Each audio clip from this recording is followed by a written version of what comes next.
नमस्कार मित्रांनो, मी आज तुम्हाला घेऊन आलोय आशिया खंडातील सेकंड लार्जेस्ट इस्कॉन टेम्पलला भेट द्यायला. यासाठी तुम्हाला खारघर स्टेशनला यायचं आहे. खारघर स्टेशनहून तुम्हाला बस किंवा शेअरिंग ऑटो भेटून जाईल.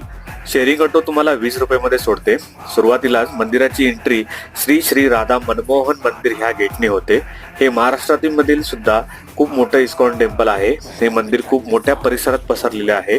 हे मंदिर आणि आजूबाजूचा परिसर इतका सुंदर आहे की तुम्हाला तुमच्या फॅमिली सोबत इथं नक्की यायला पाहिजे. तर आता आपण जातोय मंदिराच्या आतमध्ये. मंदिर सकाळी 4:30 ते 1 आणि संध्याकाळी 4:30 ते रात्री 9 वाजेपर्यंत चालू असतं. आतून मंदिर इतकं सुंदर दिसतं की तुम्हाला निघावंसच वाटणार नाही. राधाकृष्णाची ही मूर्ती खूप छान होती. आरामात मी दर्शन घेऊन प्रदक्षिणाला सुरुवात केली. प्रदक्षिणेवेळी पाहिलं तर एका बाजूला श्रीकृष्णांची आणि एका बाजूला श्रीरामांची संपूर्ण आयुष्याची कथा 3D इमेजद्वारे दाखवली गेली आहे. हे बघायला तुम्हाला नक्की आवडेल. या मंदिरबद्दल तुम्हाला माहिती होतं का? मला कमेंट करून नक्की सांगा.